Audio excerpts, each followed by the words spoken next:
Oh, welcome back to Fantasy TV, where we get the inside scoop on your real passion, dig deep into your aspirations, and make that fantasy dream become a reality. Today's fantasy, we switching up a little bit. I got my brother in the spot with me. Talk to me. How you feeling tonight, gang? CEO Kyle Lux in the building, man. Shout out my boy Drink Your Fantasy. We here feeling good, everything looking good. Shout out to production. We outside. Like I was looking. Now, what brings you up to this podcast, bro? What made you want to have your own podcast episode? So something you, if I'm saying, not something that we've known you for. So explain why. Just the exposure that comes with it. And I'm always just willing to talk about like business and entrepreneurship and mindset and, just kind of get into that next level. And that's kind of all the things that I currently am into. So it's like, why not talk about it? I love that. That's fire, respectfully. Now, speaking of businesses, what are some of the ventures that you offer to clients? Man. So right now I got a Auto Lux concierge company. That's fancy terms for a private transportation business. I sell hair, bundles, wigs, eyelashes, hair accessories to females. And then I also got a photo booth, like a digital photo booth for like more upper echelon events, baby showers, weddings, things like that. I started that one. That's my most recent venture. I'm just looking to grow that and grow everything I got going on. Now, that's fire. Now, the hair business specifically, what made you want to start a hair business? Of course, you know what I'm saying, you're a male, so I'm not thinking that's the first thing that came to your mind. What, you know what I'm saying, how did that idea come about? I've been selling hair since right before the pandemic, like end of 2019 into 2020. And I actually got into it because of my pops. He was actually selling it first. And he kind of just like opened my eyes to it. He actually gave me his vendors. And since then, I kind of just been running and gunning with that. I realized that it's something that, women can't really live without. They can say what they want about it. But, yeah, it's a need-based business. The beauty industry is a need-based business. It's an $8 billion industry. And I realized, like, if I could just get 1% of that, I'll be all right. So kind of just been running and gunning with that since. Of course. It's definitely a smart idea. Like the beauty industry, when it comes to hair, nails, makeup, it's definitely something that doesn't change regardless of like a pandemic or anything. It's definitely a consistent business. You don't have to worry about services having a slow or bad season. It's actually funny, not to cut you off, but I realized it was a need-based business during the pandemic when like females were hitting me up for like products still, like lashes and bonnets and stuff like that. And we was stuck in the house. So that kind of showed me in itself that it was something that I needed to just kind of stick with, even though like, being a boy, I can't kind of promote it the way I want to, but I get lucrative and find ways to go around it. Through collabs, I have a lot of female friends, so I kind of like, utilize them for model opportunities and, stuff like that. That's fire. Salute. We're going to dig a little bit more into the hair venture business in a little bit. But talk to me about some of the other companies, and my fault, not companies, but businesses that you also venture to clients. Companies, businesses is same difference. The Auto Lux Concierge Company, aka private transportation. I've been doing that for now 4 years. With that, I started off just getting a fleet of cars with my co-founder. We started off hot. We grabbed like, no exaggeration, in our first like 2 months. This is like 2021 at this point. But we started off grabbing like 17 cars off the rip. No exaggeration. No exaggeration. We kept building that fleet. Our goal at the time was to get to 50 cars. We ended up getting to, at our peak, we did like 38 under management. Salute. And that was on between 2021 to 2023. Come on now. So, and with that, we was on Toro. I was on Toro for a little bit. Ended up losing my Toro account through some haggling and back and forth with Toro. No fault of our own. And through that, we kind of had to build out the concierge side a little more. When I say concierge, if you don't know, is like a personal assistant. It's like the people you see at the front desk at a hotel. And that's what I am to my clients. I'm more than just like somebody they call for a driver. I'm kind of like their personal assistant. Anything they may need in regards to transportation, booking appointments, filling out forms, like all of that stuff. They call me for that. So that's what's up. That's beautiful, bro. Now tell me about some of the talk to me about the experience of getting banned on Turo. A lot of people who I've known who have in the car rental dealership game, they've definitely been banned from Turo. Now how does one get banned from Turo when y'all follow rules and regulations? So for me, mine was actually a little different. I didn't even get banned from doing anything on the hosting side. I got banned for trying to book a vehicle with through this through this partnership I had with a movie production company, and I needed like a van, and it's kind of a lot to get into on camera, but long story short, they thought there was some funny business going on. They wanted us to provide verification, yada, yada, yada. We did everything that we needed to do on our end. And the way those things go, they don't have people that you could talk to on the phone. It's only email back and forth, which is the worst part. And they basically just determined that on their end, we didn't follow their rules and regulations and banned 3 of my accounts. I had 3 hosting accounts. I had my... They banned all 3 of your accounts? Because it was all on the same phones. Nah, under the same number. Nah. No, not even. Just different phones. So I got this phone right here. I got the phone in my pocket. That was a separate account. And I got the last account, which was the big account that hosted all the business cards. Nah. And they banned all of the accounts for that. Turo, y'all playing around, man. Come on, you're supposed to support small businesses. My brother out here trying to get his, you know what I'm saying, his movement going. Y'all stopping the flow. Well, y'all ain't stopped shit, really, because he obviously still keeping it pushing, but... Yeah, through that actually, it really was an eye-opening experience for me, because it kind of shows you that these platforms, they're not your friends. Like, they're just third-party platforms at the end of the day. You don't really have a real business if you're depending on these platforms. Relationship. Yeah, you don't have a real business if you're depending on these platforms. And so through that, I kind of had to build out more of the concierge side, more of the paying attention to detail side, more of like building out my customer relationships, my client relationships. And it actually helped me take a lot of the people that I had off Turo into people who are still my clients to this day. So yeah, it was a tough loss at the time, especially being with the fleet that I had. Yeah. But I learned to pivot around it and kind of just took the good with the bad in it and just kept pushing. I couldn't quit because of that. We couldn't just lay down and quit. It kind of just forced us to get more creative, be a little more hustle like you. Now, tell me some of the reasons. Matter of fact, no, give me your ideal client when it comes to a car rental business. Who do you expect to reach out to you inquiring for business, for work? CEOs, business owners, high net worth individuals, people who have high paying jobs. You don't have to be a business owner, but people who have high paying jobs and high paying industries.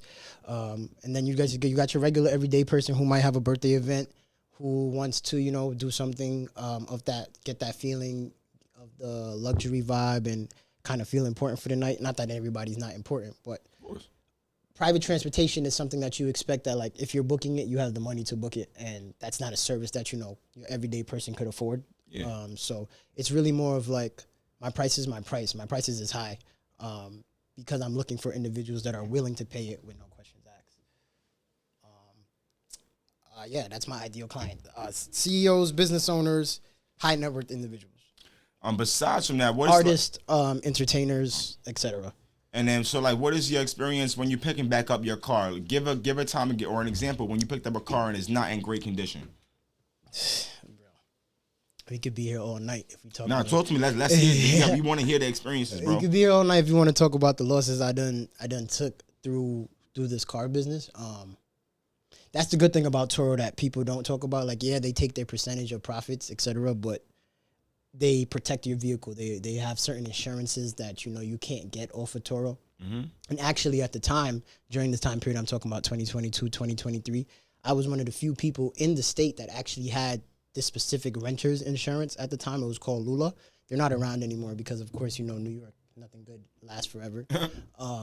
But yeah, I was able to use all of these resources to kind of be able to rent on and off the platform. But to answer your question on experiences where a car has returned in bad condition, that has happened. Again, if you're going through Turo usually takes care of it. But if you're doing private, it's a whole different ballgame. As well as I've had cars that I just haven't seen again, bro. I've had cars that have gotten totaled. I've had cars that, still sitting till this day, never got fixed. So, yeah, bro, if we want to talk about the bad stuff with it, we could be here all night. Not saying that it's only bad stuff, not saying that you can't make money with it, but you have to have a certain level of due diligence with what you're doing, and that is why my clientele is tailored to upper echelon individuals, just because they take care of it more. They treat it like it's their own versus,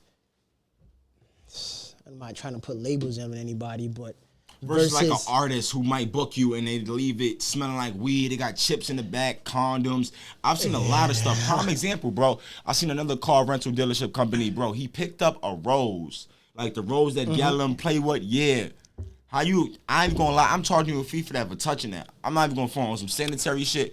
There's no reason why I'm picking up sexual activity products in the back of your seat after you done used the car, bro. I'm charging you for that.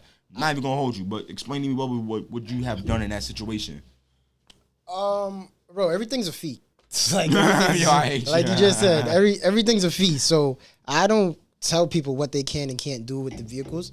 And this is also kind of like why I moved away from the rental side. Like to be honest, I don't even promote that I rent cars anymore. It's more of like if you know thing. And again, these are only individuals that one already rented on Turo and now they're just private clients, or two, I have some type of prior relationship with them through some way somehow.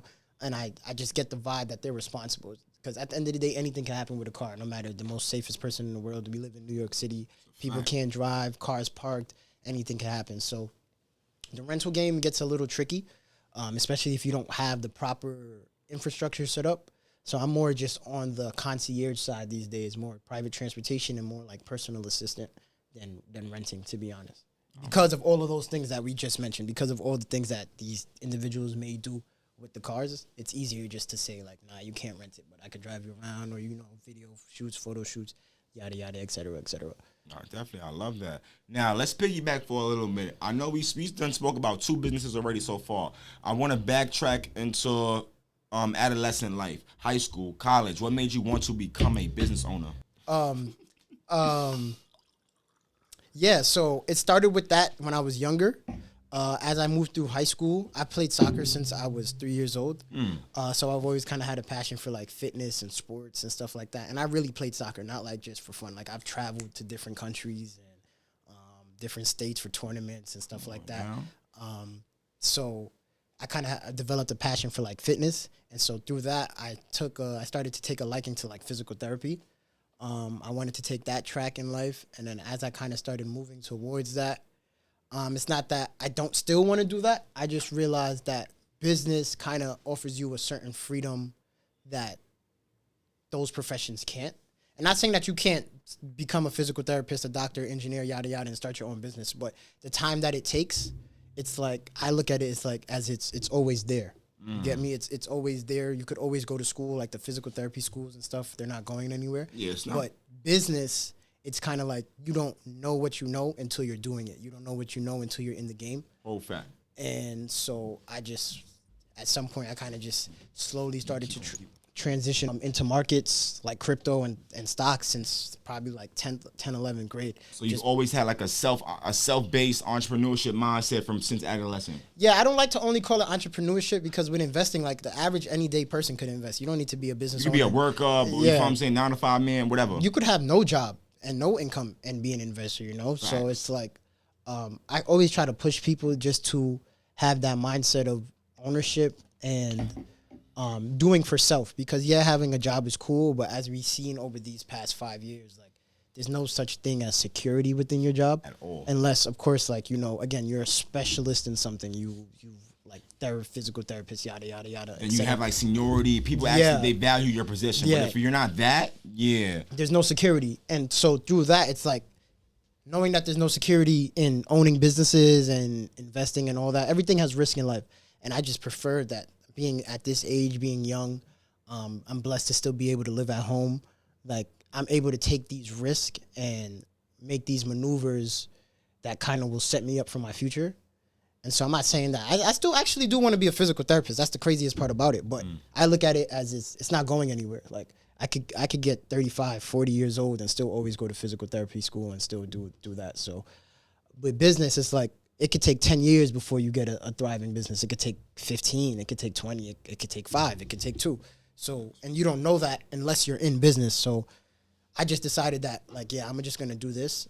And, being from a Caribbean background, you got the pressure from your family. They don't fully understand it. Your friends don't fully understand it. Well, sorry to cut you off, brother. Talk to me about the doubt that your family had when you told them, hey, I'm not going to pursue like a career-based college path. I never really told nobody. I kind of just did it. I kind of just did it. Like, I was in school doing the whole goal of 50 cars. So it's like, I'm in school. And sure, if my mom sees it, she might kill me. But I'm in school and I'm like, I'm working on the business. Like while in class. Like I'm feel working me? on my website for my hair This business. is what your mind focused on the business in yeah. the midst of class. Yeah, like I always just looked at school like you're not really paying the bills, you know, you're not really getting me to the point that I look to be at. So not saying that college is not important, not saying that you shouldn't go to college. I don't push that message. I used to a couple years back when I was a little more naive, but just seeing how the way the world works, it's like I'm not telling nobody not to go to college. I'm not telling nobody not to get an education, but skill sets is more important. Skill sets and network is more important. That could get you in way different positions than the piece of paper could. And it's like these days, it's like if you're not going for your master's or you're not going for something specific, again, doctors, engineers, computer science, you know, all of those careers that, you know, again, people glorify and stuff. If you're not hell bent focused on that, then the college route is kind of like, it's almost like a waste of time. It's like, you know? Yeah, you know what I'm saying? Especially if you're like studying for something that has some type of tangible, you know what I'm saying? Now you can transfer and make it to something else afterwards, bro. For real. That's why I've been getting that college shit a rap, bro. For real. I wish I had picked up bartending before, you know what I'm saying, college, but that shit was a life lesson to me in itself. That shit taught me things, so I feel like I needed to get past that before I became a bartender, before I started a business. So, you know what I'm saying? Salute to those who are in the midst of their college, you know what I'm saying, route right now. For sure. Shout out to anybody that's in school doing their thing, that you have those aspirations to be a professional. I'm not downplaying it. I'm not downplaying it at all, especially like, you know, doctors, lawyers and stuff like that stuff that takes 8 to 10 years of schooling. Like, you need the education. Salute to you. But for me at the time, the way I was thinking about it, it's like, you know, you got it's like a scale. You're going to balance what works for you in life at the time. And it's like, if you don't know better, you're going to do what you know. So again, us as people, black people, again, our parents push this narrative of going to school and getting your education. And I'm not against going to school and getting your education, but I'm pushing, let's develop skills. Like trade school is something that's not talked about enough. Plumbers, electricians. You could easily start your business, easily being one of those types of people that have a trade and you know how to do a skill.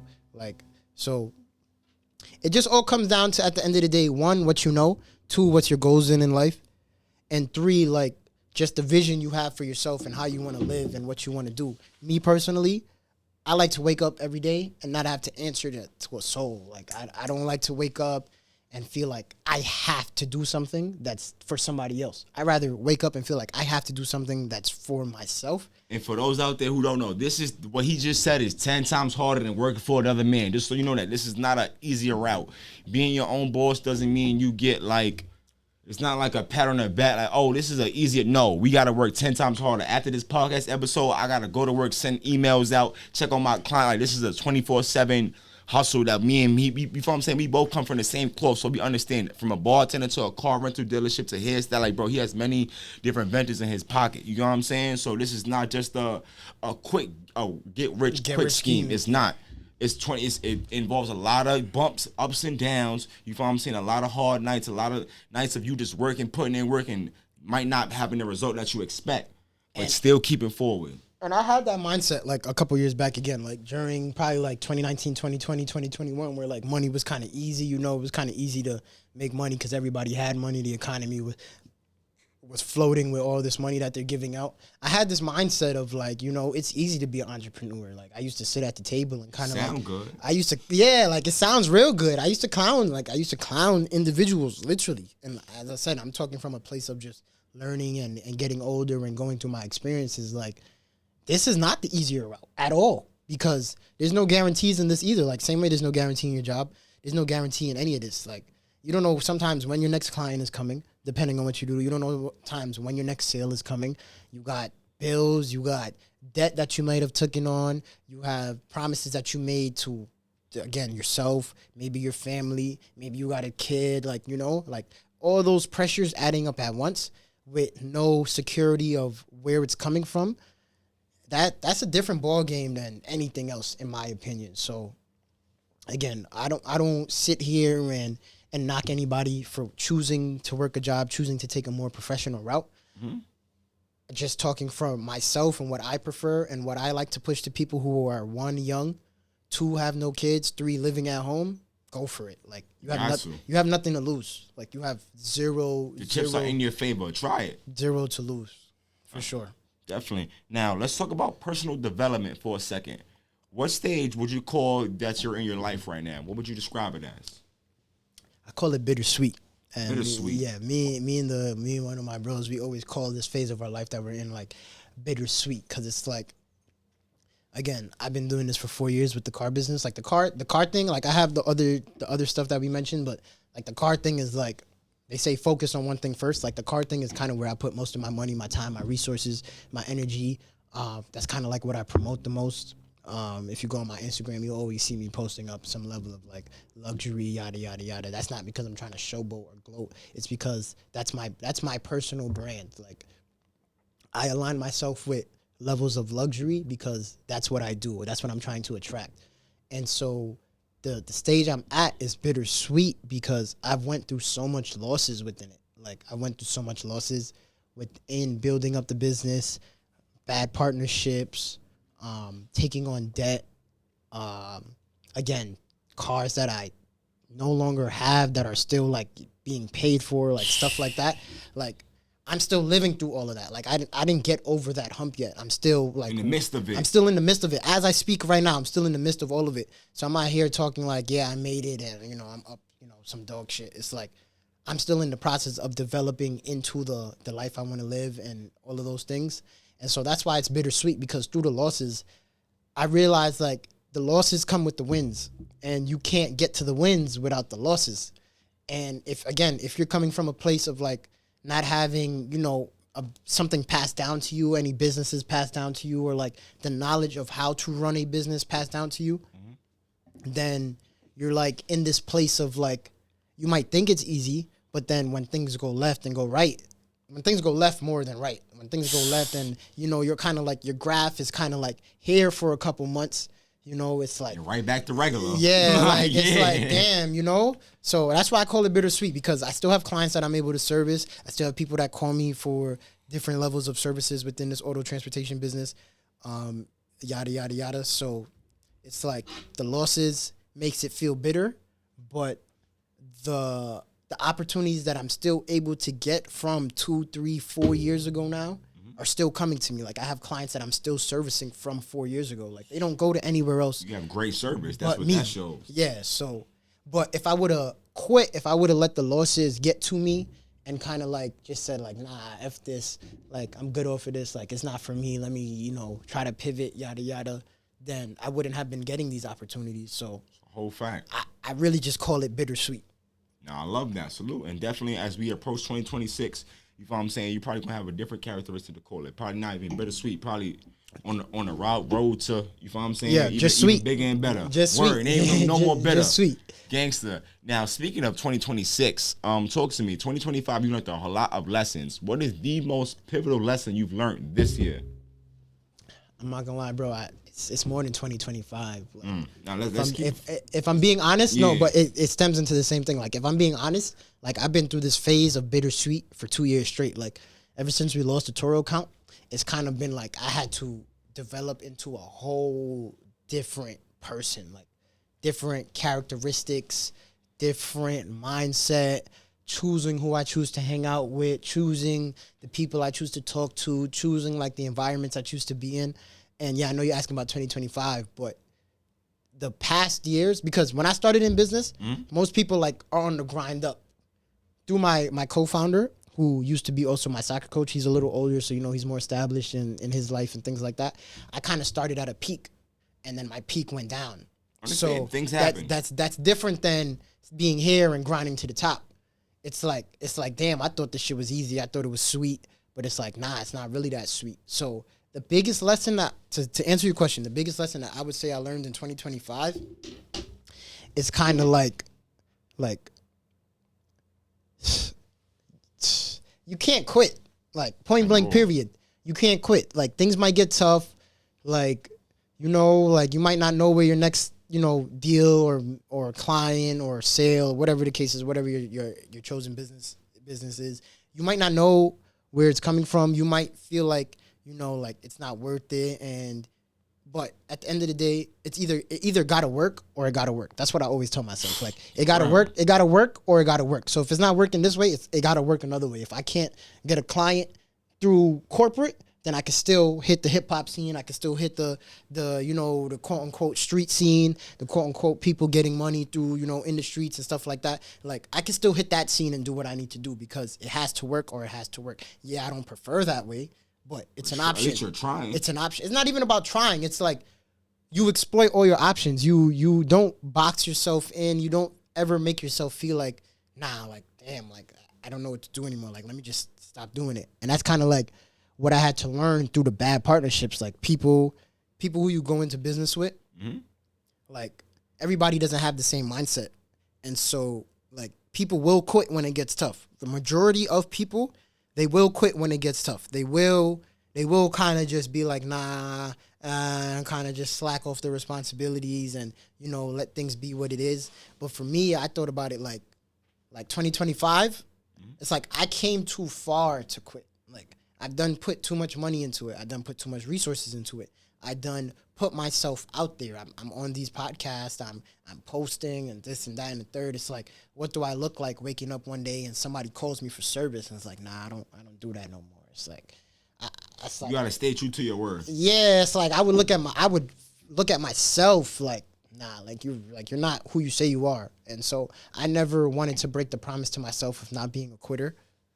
And so it's just like stick with it through your good seasons, through your bad seasons. Like just stick with it. Like that's it. Like stick with whatever plan that you make in your head, whatever visualizations that you envision for your life. Like stick with it and don't let people, don't let the losses, don't let your self-doubt.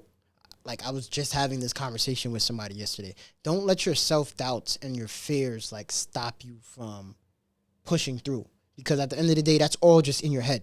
Like who cares if you have a bad month? Nobody knows that but you at the end of the day. Who cares if you have a bad year? Nobody knows that except you. If I didn't just sit here and tell you about the losses, everybody would think, it's all sweet and it's luxury, blah, blah, blah, blah, blah. But, it's like your mind has to be stronger than anything. Your mind is like a muscle. You have to train your muscle and keep it steady pumping so that when things do go left, you always have this level of like, all right, how do we just solve this? Like problem solving. Like, let's do it. I'm not going to use this and, sit in the house. Don't dwell on it. Yeah. Don't, you know what I'm saying? Don't sit down in depression and be like, damn, this shit is the biggest L of my life. Fuck it. Or even if it is the biggest L of your life, how you going to move forward from it? Don't just sit in that midst of whatever depression state or whatever L you got going on. Figure out how you can find the quickest solution as easy as possible.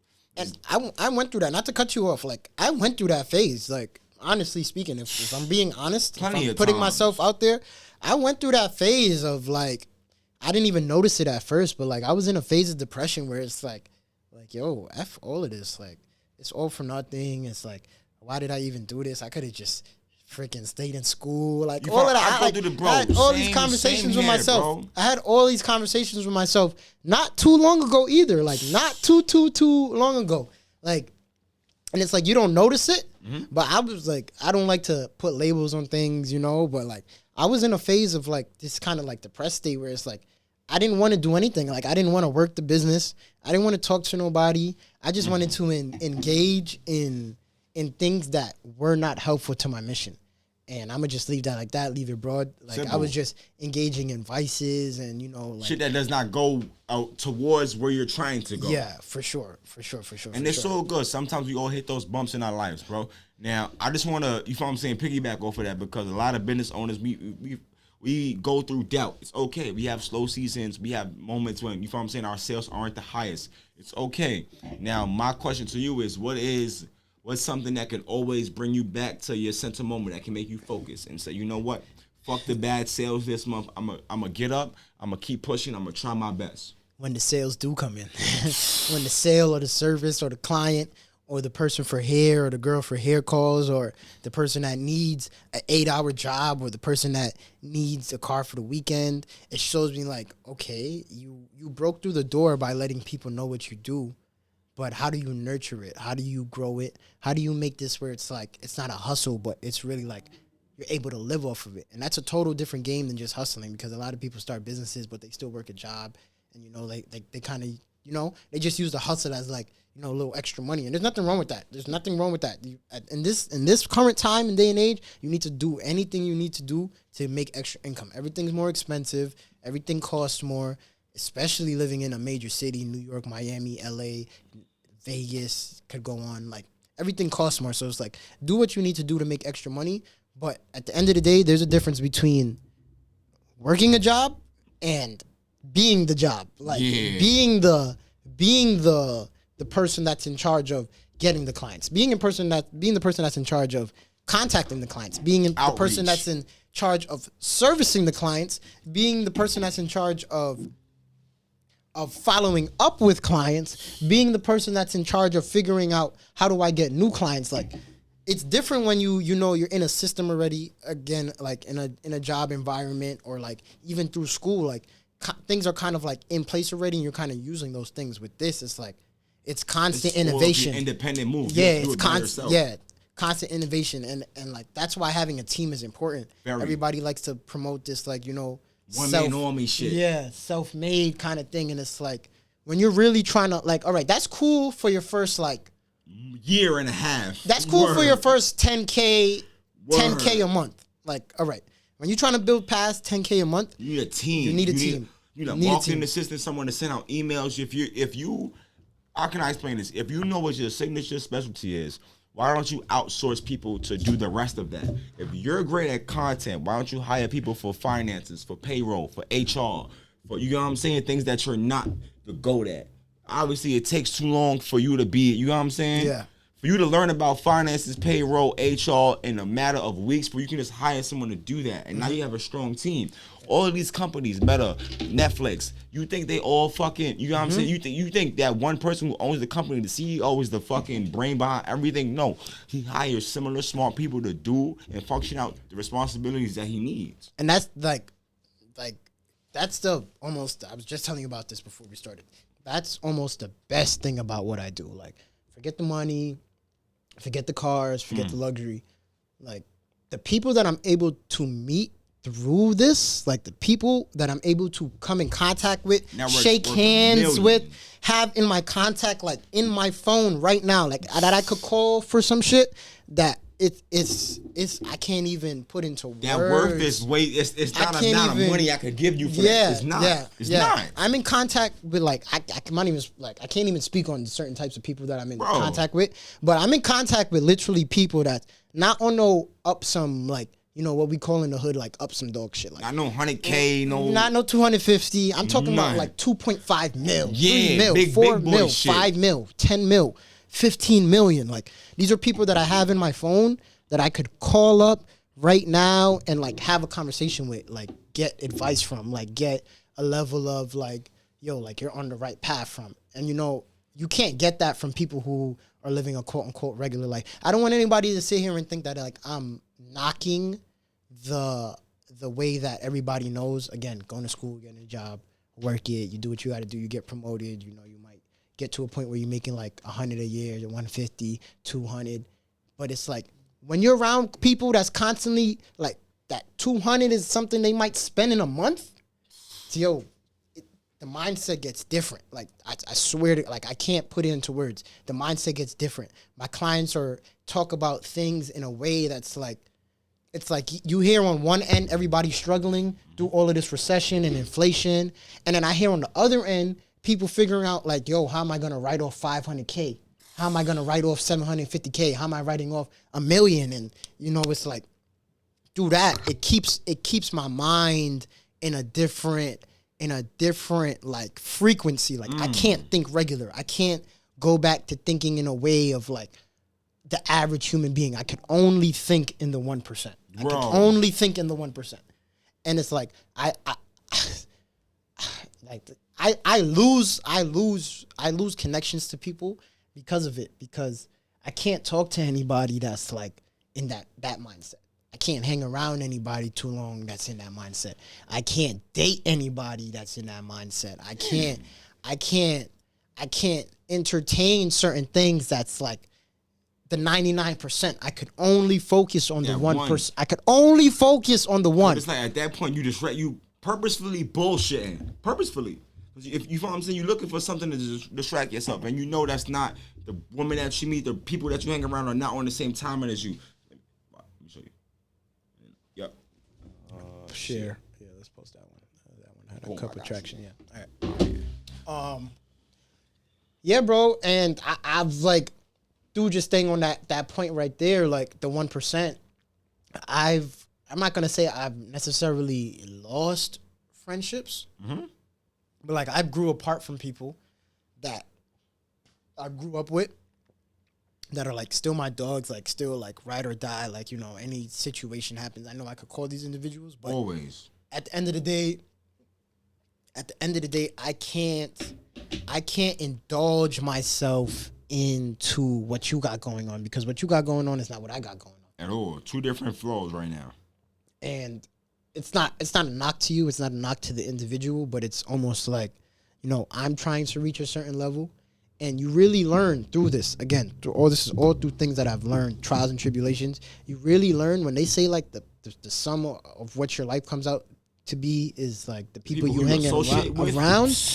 Like, it's so true, because again, back to the mind, it's a muscle. So if you're hanging around people that's like just not what you're on a constant basis, it's like you're fighting yourself. It's like you're fighting between knowing what you want to do and where you want to be, but your environment is not conducive of that. So and that goes for friendships, that goes for relationships, that goes for your family, like it goes for everything. Like, cut out anything.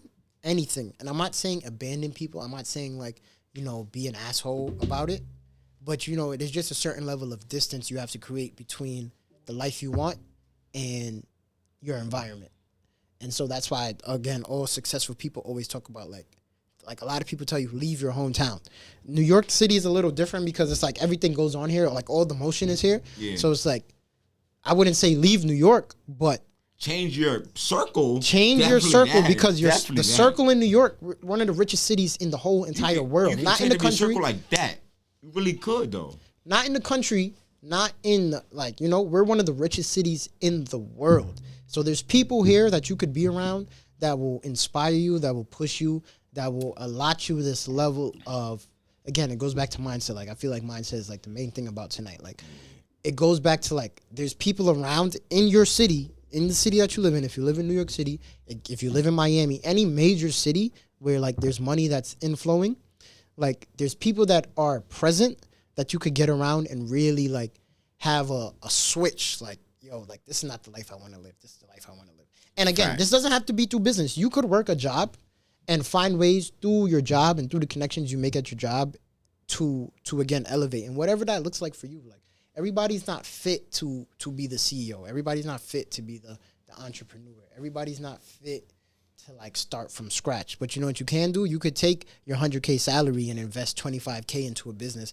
You could take your 100K salary and put up 25K with 3, 4, 5 of your friends and grab a multifamily property. You could there's so many options. Like, I don't even want to box it in. You could take 25K and put into the stock market or into crypto. You could take 25K and just do whatever, like invest in your own, like your own self-education, like, you know, whatever it is that you want to do, whatever your passion is. You want to be an artist, you want to like paint, draw, like if you're a creative, more on the creative side, like you could take your money and reinvest into yourself and get to the level you want to be at. That doesn't necessarily have to include business, but you're living off your passion. So again, this is all stuff that I've just learned through the past literally like 2.5 years. Like, I'm all talking from stuff that like my mind has just been shaped and through all the bad and the good, that like I just know where I want to be, where I'm trying to get, and I'm not letting no person or no thing or my own self-doubt stop me from getting there.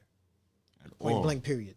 Respectfully. Now, talk to me for a second. Before we wrap this up, I wanted you to discuss how important it is for a business to make that change from one-man army to being a teamwork, a team, and how can I explain this? To starting to build out a team. Yes. Yeah. How important is it to make that change from doing it all yourself to grabbing a team of staff who can help you and assist? Again, it depends on the goals in your head. If in your head you only need to make $2,000 to $10,000 a month, do that by yourself. You could do that by yourself. You could get to like $10K a month maybe 15, depending on what you do, service based or whatever. You could do that by yourself. If you're starting to talk about, maybe 15 is too much. I'm gonna just stick with 10. If you're starting to talk about doing 10 plus a month, like that's when you have to start hiring for your weaknesses. You have to. So if your weakness is posting consistently, you hire for that. You go on, you either find a friend you might have a friend that's really good with content and they're not even using that for money. They just like posting content. Like you go to them like, hey, like I see that, like come do what I do. Come post my content for whatever the case is, either a partnership, collab. You pay them a salary, a fee, a 1099 contract, whatever the case. You could also go to Fiverr. You could go to Upwork and actually hire professionals for pennies on the dollar, in essence, to do these things that you're not good at. If you're not good at sending out your invoices, you hire for that. If you're not good at marketing, you hire for that. If you're not good at following up with clients after a booking, because that's so important. Making sure you get a Google reviews. A review. If you're not good at that stuff, you hire for it, and that frees up your time to focus on just making money.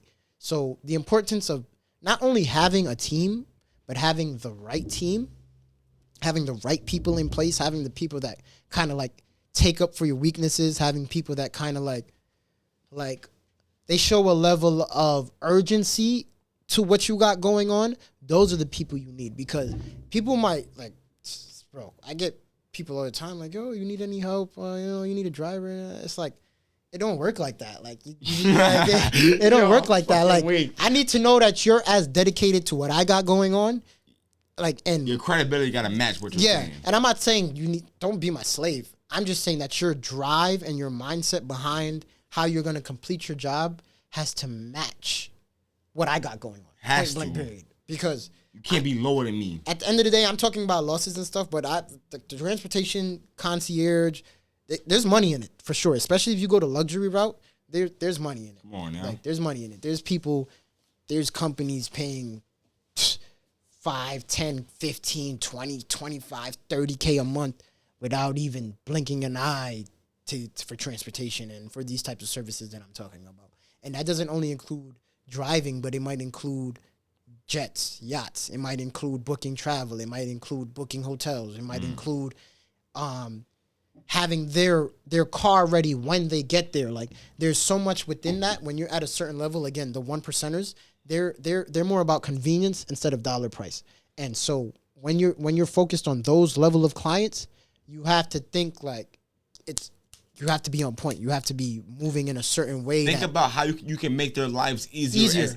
As much as possible. Because it's not about budget at that point. It's not about budget. Once you make their life easy you know what I'm saying? Whatever you think you're worth, you're going to get that. Probably even 2 times, 3 times that. It's not about the budget. It's about how easy you can make this client's life efficient and fucking, what's the word you about to say? I don't even know. Efficient. Easy and efficient. Real Real shit, efficient. Though. That's the best Literally. thing. Like, and especially when you're in service-based, it's like you're always thinking for the client. Like, you're not thinking for self. You're not, especially in the beginning, when you're not established, when you're not the Facebooks and the, like, all the top level companies, when you're in, especially being black at that, like when you're in the beginning phase of building, like your first 1 to potentially 10 years, it's like you're always going the extra mile to make sure somebody is okay, even if they don't pay you for it. Like, it's like, is the money worth more, or is the relationship that I build with you for the future worth more? Like, it's like a scale.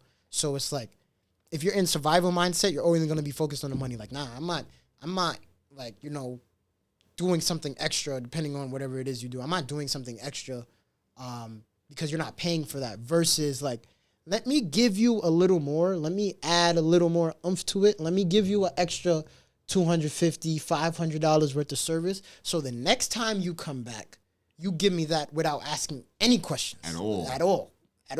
And that's like, that right there in itself is a big gem for service-based businesses. Like, in the beginning, do more for less so that you could get more for less. Now remember that. Take notes, y'all. Offer more of your services. Offer pro bono services to clients on like a pop-up shop, whatever the case may be. Just offer at least probably 1 free service every 3 months. I'm not about to say every month, because you know what I'm saying, depending on where you live, that's a stretch.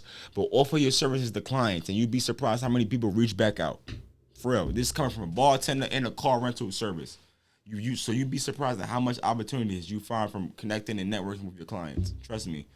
Now, before we wrap this up, what is one lesson or advice that you have for someone who's starting their business, getting it off the ground, made a couple dollars, but we're not at the 10K mark?